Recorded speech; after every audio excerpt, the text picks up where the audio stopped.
की अदला बदली कर लीजिए। बोले जो कथामृत है, इस कथामृत को तो आप हमको दे दीजिए, और जो अमृत का कलश है उस अमृत कलश को आप ले लीजिए। सुखदेव स्वामी ने कहा, देवताओं, ये कोई बाजार में बिकने वाला सौदा नहीं है, कोई सामग्री नहीं है। आप सौदागर बनकर के आए हो। यदि आप भक्त बनकर के आते, जिज्ञासु बनकर आते, तो शायद आपको कथा सुनने का लाभ प्राप्त होता। आपने कथा रूपी अमृत और स्वर्ग के अमृत की तुलना करके से ली, क्योंकि स्वर्ग का अमृत पीने के बाद भी व्यक्ति को गिरना ही पड़ता है। पुनरपुजरणम पुनरपुमरणम पुनरपुजरणी जठरे सैनम, बार बार क्रम चलता है ना।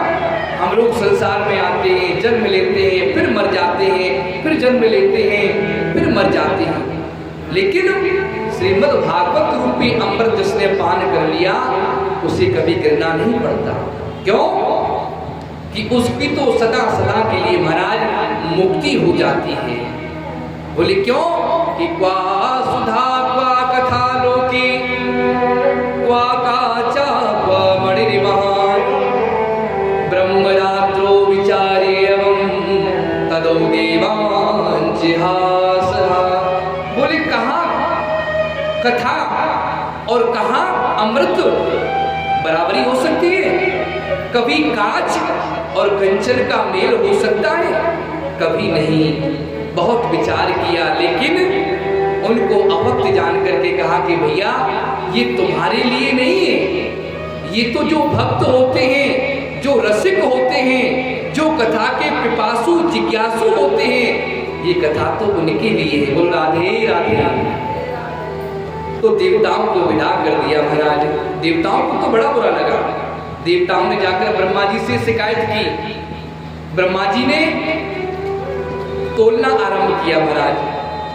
सत्यलोक की तराजू बनाई और एक पलड़े में धार्मिक जितने ग्रंथ हैं संसार के, सबको रखा गया, और एक में श्रीमद् भागवत जी को विराजमान किया और तोलना आरंभ किया महाराज। तो लघु ज्ञान जातानि कौरवेण इदं महत् तदा ऋषिगणा सर्वे विस्मयं परमं ययु। महाराज जैसे ही तोलना आरंभ किया महाराज, तो जो श्रीमद् भागवत जी का पल्ला था वो कहाँ? नीचे की ओर झुक गया। बंधुओं, जिसमें वजन ज्यादा होगा वही तो नीचे को जाएगा, और जो ग्रंथ के पल्ला थे वो ऊपर को उठ गए। तो ब्रह्मा जी ने कहा कि सुनो, ये श्रीमद् भागवत जी कोई किताब नहीं है, कोई पोथी भी नहीं है, कोई जी बहलाने के लिए, मन बहलाने के लिए कोई साधन नहीं है। ये श्रीमद् भागवत तो साक्षात श्री कृष्ण का वांग्मय स्वरूप है महाराज। श्रीमद् भागवत साक्षात कृष्ण ही है। इसकी शरण में जो आता है वो जीव धन्य हो जाता है महाराज। और इसको सुनने से होता क्या है? बोले मेरे पवित्रूपम शास्त्रम भागवतम कलौ पठनाश्रणा सुधौ वैकुंठ फलदायकम। बोले सुनो, इतनी महिमा बताई श्रीमद् भागवत जी की कि इसको सुनने से वैकुंठ की प्राप्ति हो जाती है महाराज। इसको बड़े ध्यान से, बड़े मनन से, चिंतन से श्रीमद् भागवत जी को सुना जाए ना, तो हमारे जीवन में कल्याण तो करती ही है, अपितु हमें वैकुंठ की प्राप्ति हो जाती है। और बोले क्या? प्रत्यक्षरम भवेत् तस्य कपिला दानुजम फलम। बोले श्रीमद् भागवत को सुनने से क्या होता है महाराज? बोले इसका एक अक्षर भी हमने सुन लिया तो मान लो हमें गौदान का फल मिल जाता है। एक अक्षर भी श्रीमद् भागवत जी का हमारे कान में गया तो हमें गौदान का फल मिलता है।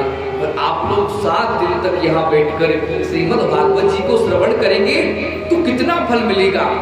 इतनी महिमा श्रीमद् भागवत जी की सूजी महाराज ने बताई शौनकादिक ऋषियों।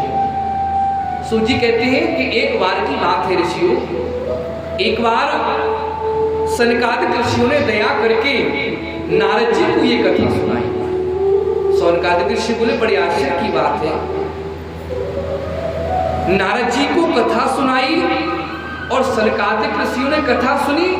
ये दोनों ही बात बड़े आश्चर्य की है। देखो दोनों ही जो संत है ना बड़े अद्वितीय संत हैं।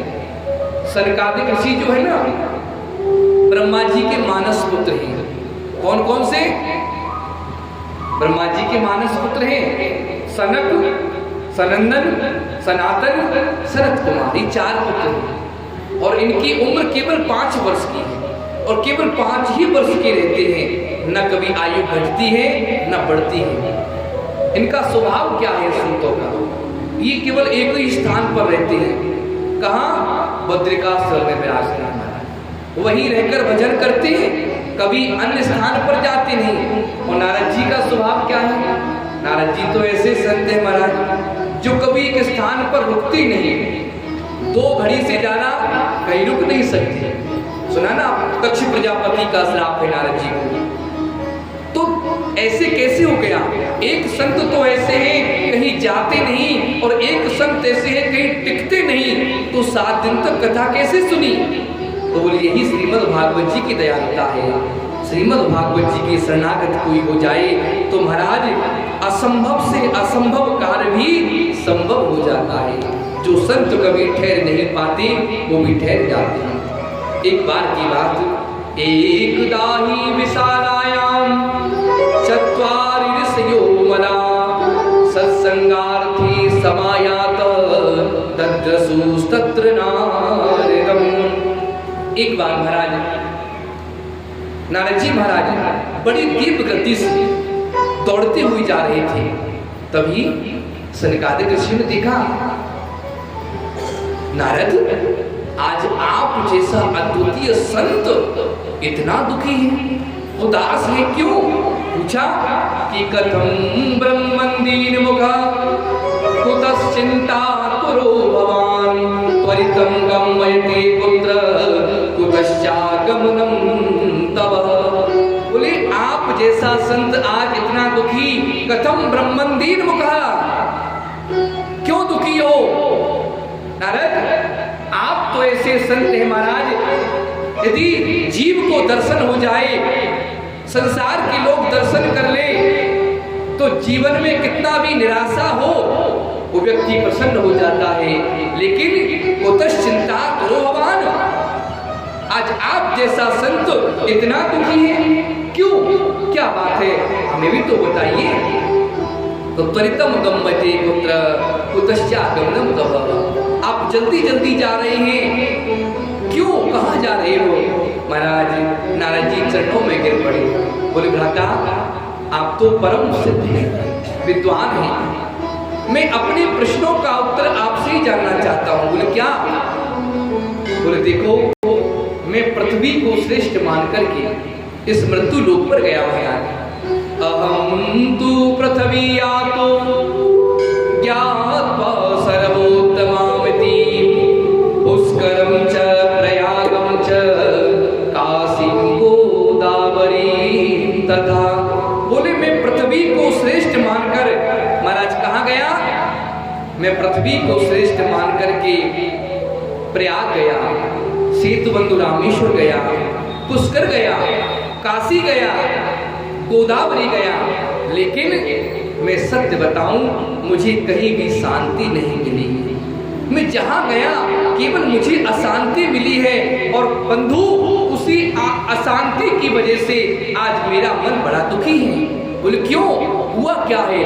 बोले ना पश्यम कुत्र शर्मः मनः संतोषिकारकं कलिना धर्म मित्रेण धैर्यं बाधितारुणा। बोले बंधु मैं इतना दुखी हूँ, मैं जहाँ जाता हूँ वहाँ क्या देखता हूँ कि कलयुग ने लोगों की बुद्धि को ऐसा विकृत बना दिया, ऐसा बिगाड़ दिया महाराज कि आज के समय में कोई धर्म करना चाहता ही नहीं। मैं जहां जाता हूं वहां केवल कलयुग का प्रभाव देखता हूं। कलयुग ने लोगों की बुद्धि को भ्रमित कर दिया है महाराज। संसार में लगे रहते हैं, व्यापार में लगे रहते हैं, परिवार में लगे रहते हैं, लेकिन भगवान से दूर हो जाते हैं। ये संसार के लोगों की मन की भ्रांति हो गई है। कोई शास्त्रों को पढ़ना नहीं चाहता महाराज। संसार के लोग भी ऐसे हो गए हैं। बोले पूजा करेंगे किसकी?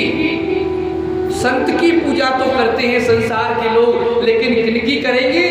जो जितना आडंबर कर लेगा, जितना बवंडर कर लेगा।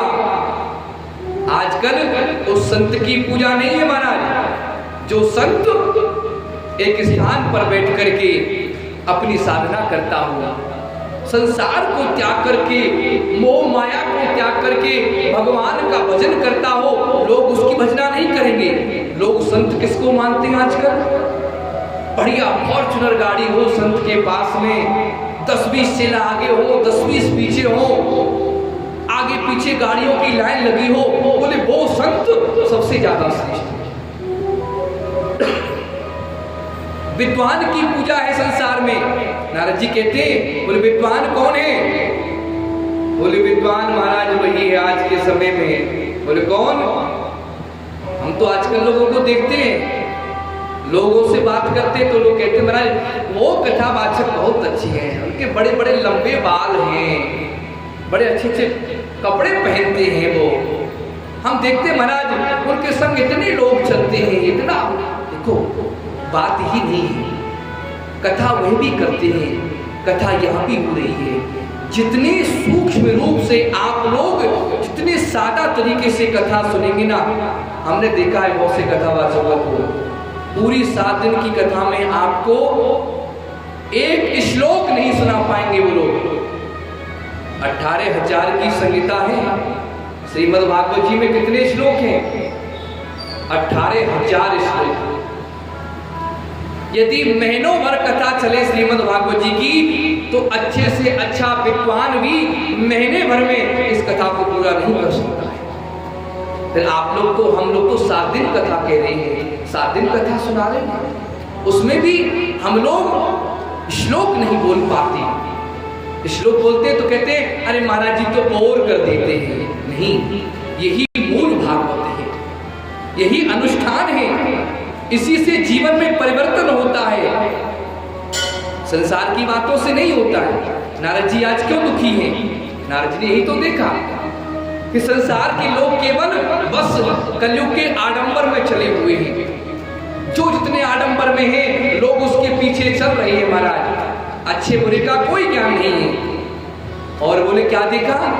नारद जी कहते हैं कि सत्यम नास्ति तपः शौचम दया दानम न विद्यते उदरम भरणो जीवा वराका विभाषण। बोले महाराज मैंने संसार में जाकर देखा तो संसार में सत्यता तो बिल्कुल खत्म हो गई। लोग सत्य बोलना नहीं चाहते। बोलो राधे राधे राधे। अच्छा कौन कौन सत्य बोलता है? हाथ उठाइए। सब लोग सत्य बोलते हैं। वाह है। यही तो बात हम कह रहे हैं। हमको तो बड़ा आश्चर्य हुआ। देखो दोष आप लोगों का नहीं है, क्योंकि आज का जो प्राणी है ना, वो केवल झूठ पर ही आधारित है।